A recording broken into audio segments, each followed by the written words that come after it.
I wanted to come on here today and talk about this story involving this man by the name of David Duvall out of Michigan, who sued this company called Novant Health, in which he used to work at. I believe they said he was the senior vice president for this company since 2013 and got fired in 2019 because they wanted a more quote unquote diverse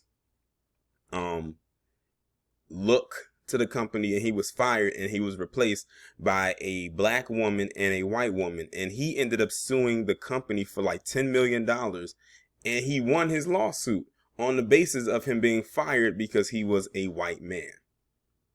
I'm gonna go ahead and get into it and see what we can find out more involving this story, because this is my first time actually hearing about this.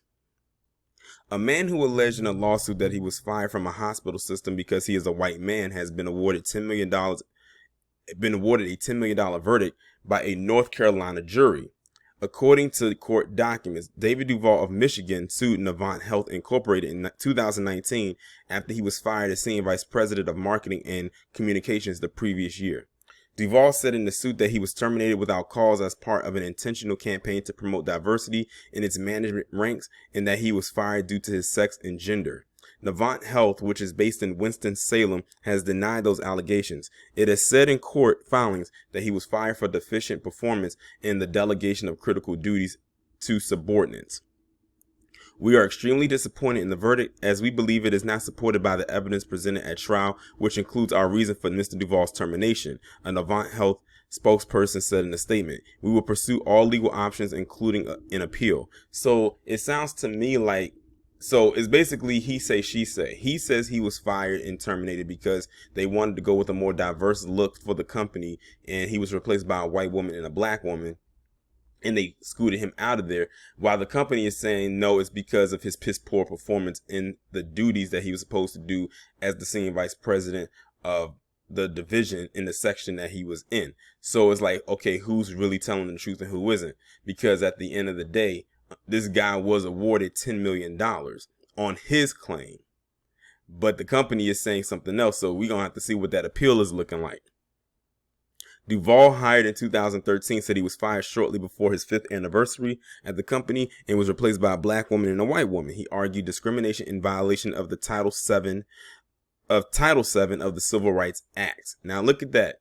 The Civil Rights Act, something that you would believe that is more beneficial for black people in particular. Not saying it couldn't happen for anybody else, but look at who would benefit in this case. Luke Largis, Duvall's attorney, told NBC News that the former executive was fired days before his 5th anniversary, when he will be entitled to greater severance.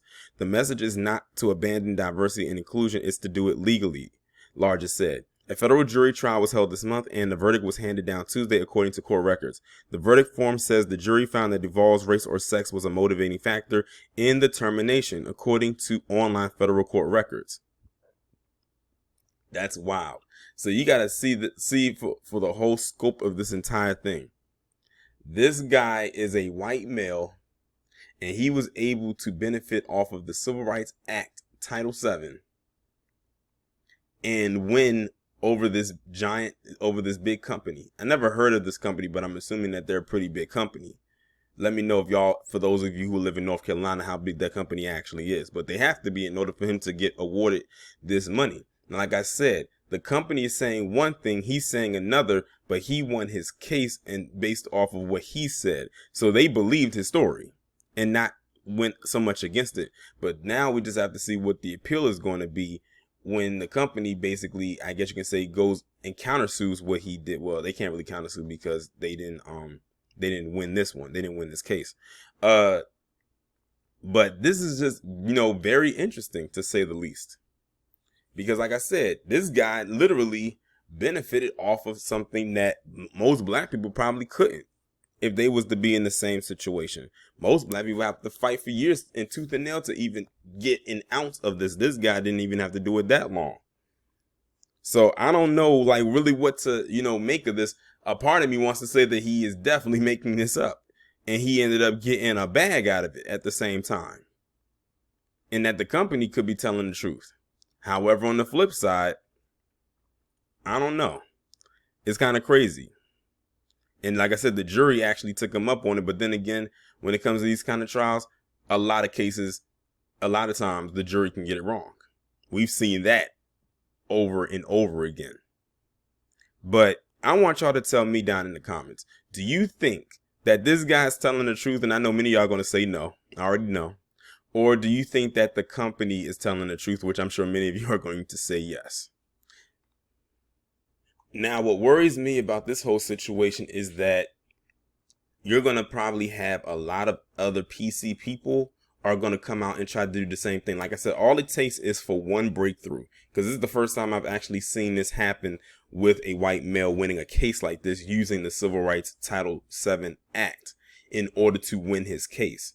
And I have a feeling that more and more are going to come out and start to try to do that. Because if y'all, I don't know if y'all have heard the rumblings in recent years or months that a lot of white people are claiming that they are being discriminated against because they're white, or they feel like they're being replaced. And you know how they always keep saying in some of their little protests, you will not replace us, and all types of stuff like that.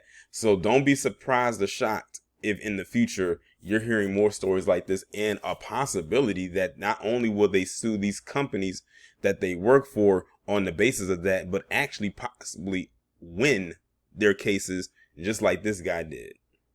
Let's keep also in mind that when it comes to white men in particular, when it comes to entry-level jobs, they pretty much eclipse every other group when it comes to entry-level jobs. And some other positions as well. But when it comes to that entry level, they literally dominate in that arena, and have for many years, probably since entry level was a thing. Like, they still dominate in that to this day. But they want to claim that they're being discriminated against so badly when there's just a slight setback or a slight kind of dent in whatever it is that they had going on prior.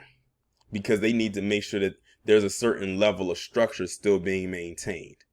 And if they feel that there's some kind of setback, then that's when they'll pull out the card like this guy did.